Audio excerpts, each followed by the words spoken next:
बेइज्जती करी है आदमी की। क्यों? ऑफिस अपने घर में बना रखा है, उसे गुंडागर्दी का अड्डा बना रखा है।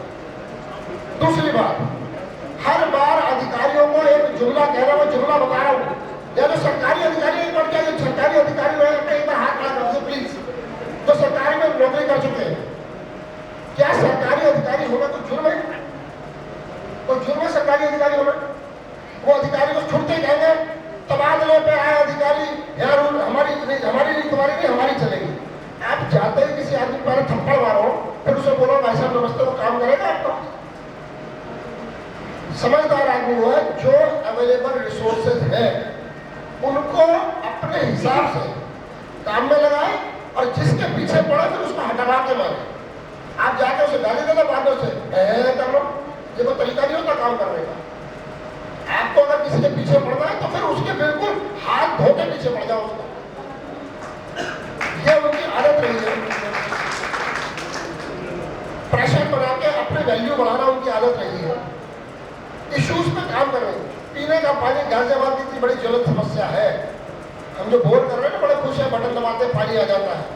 और 2 साल कर लो, ज्यादा नहीं 2 साल, 2 साल बाद और पानी भी नहीं आएगा, 500 फुट से नीचे पानी जाएगा।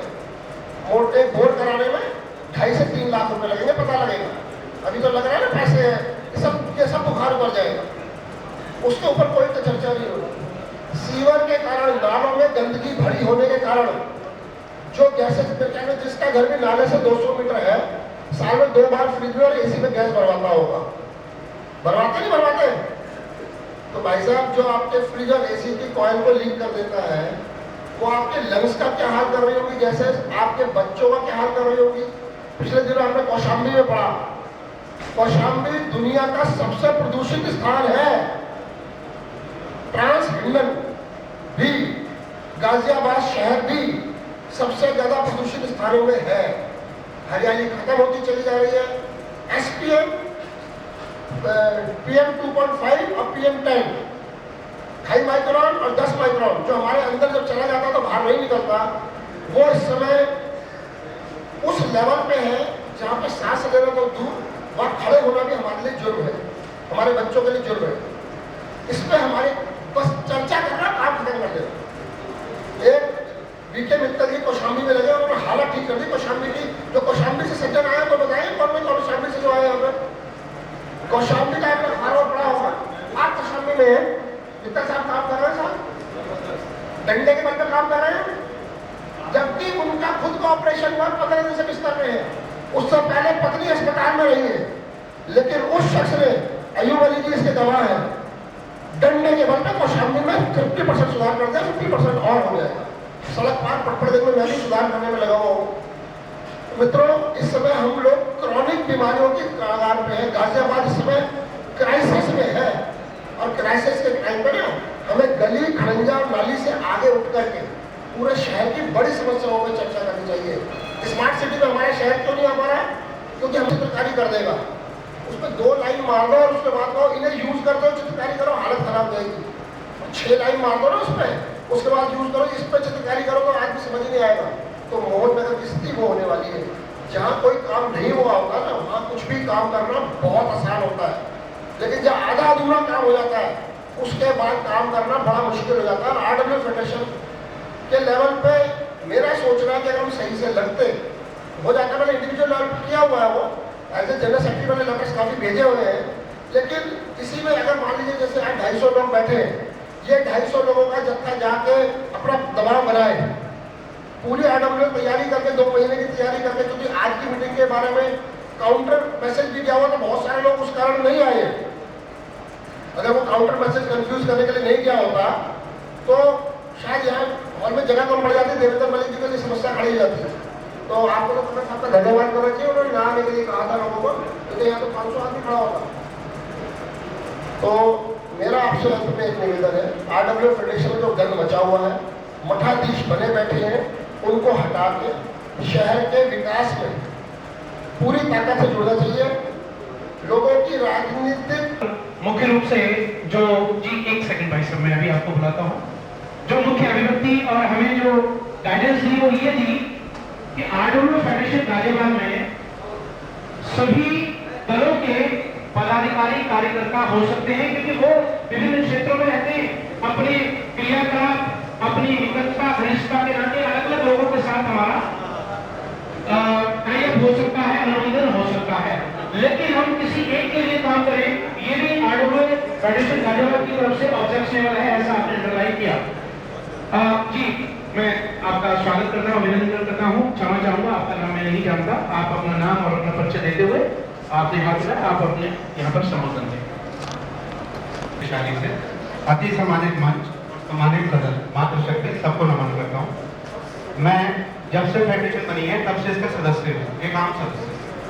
और आज जो मैं यहाँ पे आया हूँ, मैंने देखा है कि जितने भी वक्त हैं वो सब सिर्फ एक आदमी पे परेशान है। मैं सिर्फ ये जानना चाहता हूँ कि ये गाजियाबाद आरडब्ल्यू फेडरेशन क्या है। गाजियाबाद आरडब्ल्यू फेडरेशन में गाजियाबाद का हर नागरिक एक सदस्य है, क्योंकि इससे सभी आरडब्ल्यू जुड़ी हुई है। क्या हम सब लोग इतने कमजोर हो गए कि एक आदमी के दबाव में हम लोग कुछ नहीं कर पा रहे? अप्रैल में जिसका कार्यकाल खत्म हो चुका और आज 3-4 महीने हो गए, हम उसका चुनाव नहीं करा पा रहे। तो मेरा सबसे निवेदन है कि आज सिर्फ करनी पे ध्यान दें, कथनी पे ना दें। सब अपनी अपनी बात करके अपने घर को ना जाएं। आज कुछ ऐसा कोई डिसीजन लेके जाएं कि क्या जी इनको अपने घर से पहले पता लगे कि गाजियाबाद फेडरेशन क्या है। धन्यवाद, जय हिंद, जय भारत। उपस्थित सभी रेजिडेंट्स को मैं हार्दिक अभिनंदन करता हूँ। मातृशक्ति हमारे सामने जो बैठी है, मैं उनको भी अभिनंदन करता हूँ हाथ जोड़कर। आज मैं इस सभागार में बड़ा आनंदित महसूस ये कर रहा हूँ। हिंडन पार्क आज एक बड़ी सभा का आयोजन हुआ। आरडब्ल्यू फेडरेशन की चिंतन बैठक हो रही है, जो बहुत, मैं इसके जो भी कर्णधार हैं, जो भी सूत्रधार हैं, जो भी इसके संयोजक हैं, मैं उनको तहे दिल से कहना जो है शुक्रिया अदा करता हूँ। उन्होंने हमें यहाँ बुलाकर सम्मानित किया और हमें बोलने का मौका दिया। वास्तव में साथियों, आज मैं अपने दिल से जो भी बात कहूंगा बिल्कुल दिल की बात होगी, क्योंकि मैं वो दिन याद करके जिस दिन हमने इस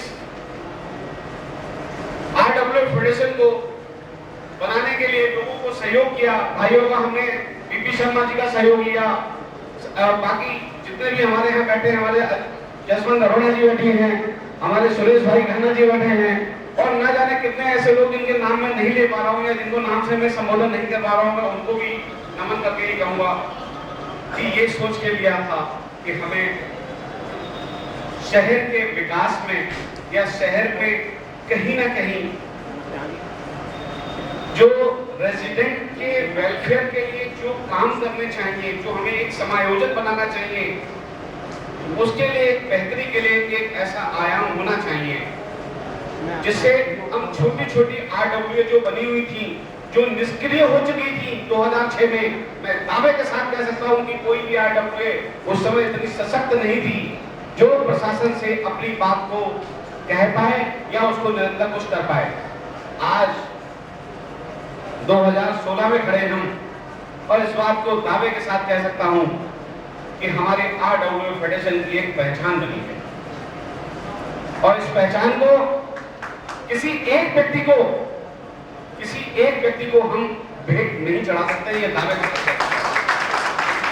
निश्चित ही इसमें पूरे 6 जोन के जो हमारे पदाधिकारी हैं, हमारे एक व्यक्ति जो है आरडब्ल्यू फेडरेशन से जुड़े हुए, उनका सबका बराबर का योगदान है। ये कोई भीड़ के हिस्से नहीं है।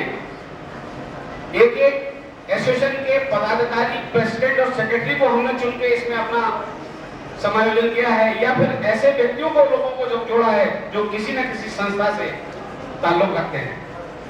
वो अपने आप में एक इंस्टीट्यूशन है। मैं मानता हूं कि ना जाने कितनी गलतियां हमसे या हमारे संस्था के लोगों से हुई हैं, परंतु समुदाय की भावना को जिंदा रखने के लिए कम से कम आरडब्ल्यू फेडरेशन की आवश्यकता है और रहनी चाहिए। आप लोग सहमत हो तो आप एक बार हमारे हाथ उठा दें कि समुदाय भावना के लिए आरडब्ल्यू फेडरेशन जैसा संगठन सशक्त होना चाहिए। नहीं, इसके लिए भाइयों आपको जो भी बेहतर बन सके वो करिए। संस्था महान है, कोई व्यक्ति महान नहीं होता। हमारे लाल बहादुर शास्त्री ने कहा, कोई कितना भी महान क्यों ना हो, आंख बंद करके पीछे उसके नहीं चलना। साथियों, आज अगर कोई ऐसी स्थिति, ऐसी कोई भयावह स्थिति पैदा हुई है जिसमें हमारी संस्था को एक ऐसे आयाम से गुजरना पड़ रहा है कि हमें अपने एक छोटे से थैंक्सलेस जॉब के जो लोग बैठे हुए हैं, जो थैंक्सलेस जॉब जिसको कहते हैं, उसके पदाधिकारियों के इलेक्शन के लिए कोई राजनीतिक जैसी चीजों का समावेश होकर, ध्रुवीकरण होकर और बहुत सारे फंडामेंटल चीजों को लगाकर अगर इलेक्शन कराना पड़े तो यहाँ की शर्म की बात है। मेरे इसीलिए सरस्वती ने आपका कि भैया ड्रेसिंग रूम के बाद ड्रेसिंग रूम में रहने दो, बाहर ना जाए तो बहुत अच्छा है।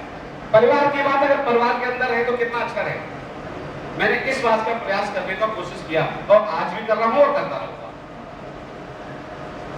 लेकिन कहीं ना कहीं हम उस तारीख को, जो 22 तारीख को हम सारे आरडब्ल्यू फेडरेशन के एग्जीक्यूटिव बॉडी ने मिलकर 3 लोगों को चुना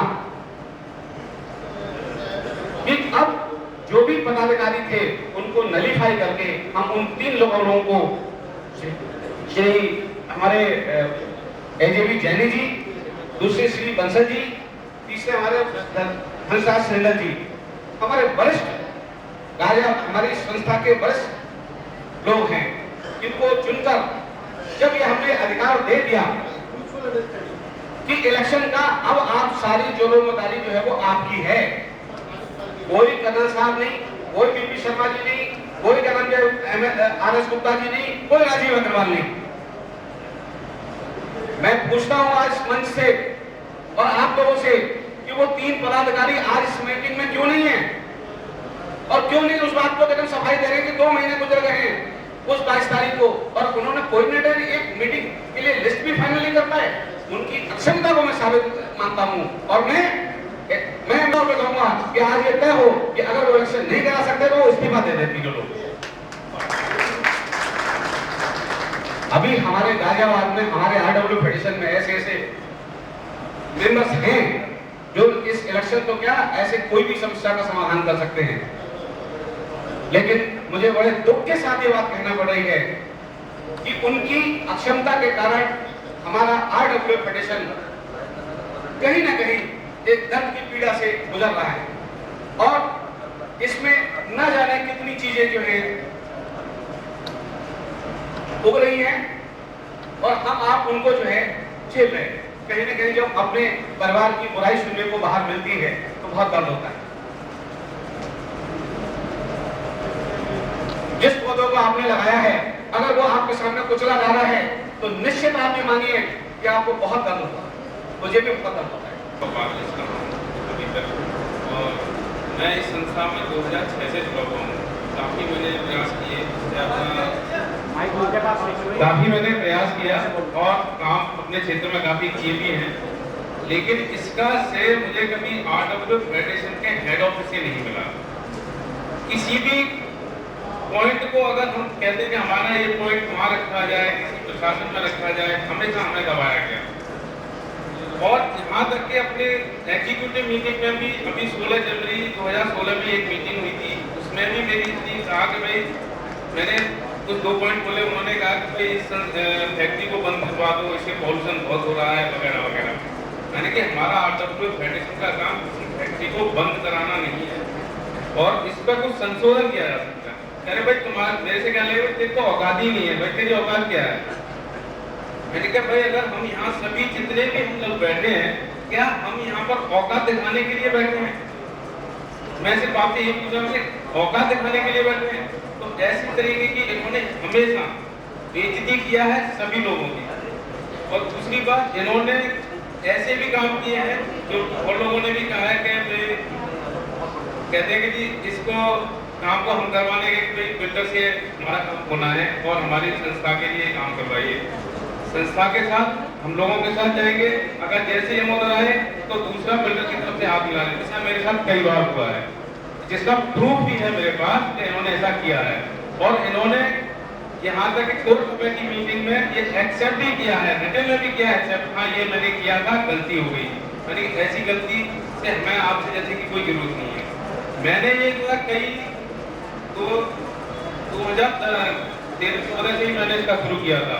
2014 में मैंने लेटर लिखा था सभी को कि भाई ऐसे व्यक्ति के साथ जो एक अविश्वास प्रस्ताव लाया जाए, केवल 14/11/2014 में लिखा था मैंने, और 30/12/2014 में एक प्रस्ताव जो हमारे लोगों ने कहा कि मोहननगर जोन में भी मीटिंग हुई, वसुंधरा में भी मीटिंग हुई, अविश्वास प्रस्ताव पारित कराया गया, जिसका साक्ष्य मेरे पास ऑलरेडी यहाँ पर है। किसी कारण से इसको जो है वहाँ उसकी रजिस्ट्रार तक नहीं पहुँच पाए। तो मैं ही कहूँगा कि इन्होंने ऐसा किया है, और ऐसे आदमी की वजह से अगर हमारी छवि खराब हो रही हो तो मैं कहता हूँ कि ऐसे आदमी को 1 सेकंड यानी अभी टिल टाइम टिल डेट उसको यहाँ से हटा देना चाहिए। मेरा आपसे बस ये निवेदन है। आदरणीय बहनों और सम्मानित साथियों, मैं भाषाई शुद्धता और नम्र वचनों की बजाय 2-3 बात बड़ी सीधी सीधी कहना चाहूंगा, और उसमें बिल्कुल बेबाकी से कहना चाहूंगा। उसमें जो बातें बहुत बाद में होनी हो, आज जो ना पहले उन्हें करें। सबसे पहली बात तो ये कि हम जितने लोग भी बैठे हैं यहाँ, वो शहर की बेहतरी के लिए वो बैठे हुए हैं। तो जैसा बहन जी ने भी कहा था कि हम लोगों की जो अपनी अपनी आइडियोलॉजीज की समस्या है, अगर हम उन्हें फेडरेशन के लेवल पर नहीं उठा सकते और फेडरेशन नहीं सुन सकती, तो फिर हमारा फेडरेशन से जुड़ने का कोई मतलब नहीं है। सबसे पहली बात। दूसरी बात ये कि चूंकि आरडब्ल्यूए के लोगों से मिलकर फेडरेशन बनी है, और फेडरेशन के कुछ ही लोग अधिकारियों के पास जाकर फोटो खिंचाकर वहां एक ऐसा तालमेल भैंसा पैदा कर ले अपने आप में कि हम मुद्दे उठा ले।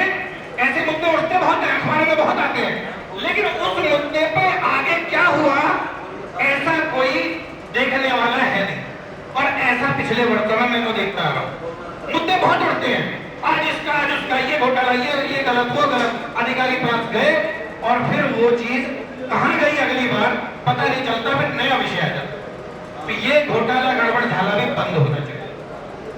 और तीसरा विषय बड़ा साफ साफ मैं कहना चाहूंगा, अगर कोई गलत है तो फिर इतना लंबा चौड़ा मामला नहीं होना चाहिए। हम लोग बार बार मीटिंग करें। पिछली जब गाजियाबाद में मीटिंग हुई थी, पूरी की पूरी फेडरेशन वहां पर थी, और वो पूरी की पूरी फेडरेशन अगर बीच के रास्ते से हम पार्टीशन करें तो इधर के लोगों के बराबर की थी। आज तो पूरा शहर आपके पास है, इतनी बड़ी संख्या में लोग मौजूद हैं, जो निर्णय लेना है आज लोग बिल्कुल साफ। और मैं फेडरेशन में कई लोगों के बहुत, शायद वीपी शर्मा साहब नाम है, भाई साहब बैठे हैं, जो जिनको अध्यक्ष आज कहा गया, उनके कामों के बारे में वहां बात हो रही थी। क्योंकि मैं उस तरफ बैठा हुआ था, तो हर एक व्यक्ति जो फेडरेशन का था वो ये कह रहा था कि भाई अगर फेडरेशन चलाना है तो ऐसे किसी व्यक्ति को आप चुनिए और इन्हें लेके आइए। तो मैं सीधा कहता हूँ, ये जरूरत की बात क्यों? अगर हम सहमत हैं तो इस बात पे सहमति बनाए, और चुनाव या इस तरह की जो बातें हैं हो सके तो हम सहमति से बना ले, और ना हो तो चुनाव कर ले। लेकिन चूंकि अभी महेश्वरी जी ने भी कहा था कि ऐसे मैसेज चल रहे हैं, उसमें कहा जा रहा है कि जीबीएम और इस तरह की इसे मान्यता नहीं है, गलत है। कोई मान्यता की बात नहीं है। गांव में बड़ी सीधी सी कहावत होती है, हमारे ताऊजी प्रधान थे, वो हमेशा कहा करते थे कि समाज के काम, उसकी बेहतरी के काम बुद्धिजीविता के साथ साथ अगर जरूरत पड़े तो लठ के जोर पे भी हो जाते हैं। बिल्कुल साफ साफ ढंग से ये काम हो जाना चाहिए, और आज ये मैसेज जाना चाहिए। अगर हम सहमति आज बन नहीं जाता, आप लोग कैसे सहमति बनाएंगे? सहमति बनाइए, नहीं है तो चुनाव कराइए। रोज रोज सबके पास टाइम नहीं है, इसे पूर्ण रूप से जो है आगे के लिए मत डालिए, बिल्कुल तय करके इसे खींच के ले चलिए। धन्यवाद। जय हिंद, जय भारत। बहुत धन्यवाद। और मलिक साहब के प्रस्ताव का समर्थन करता हूँ। बहुत बहुत धन्यवाद। मंचासीन सभी पदाधिकारी, समस्याएं तो एक अलग चीज है, सब बता रहे हैं। मेरा तो ये कहना है कि जो कर्नल टीपी त्यागी आरडब्ल्यूए फेडरेशन के अध्यक्ष बने बैठे हैं, अभी तक हटे क्यों नहीं है? अभी तक पद पे हैं जी क्या है?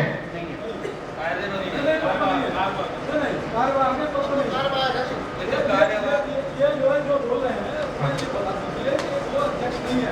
केवल कारवार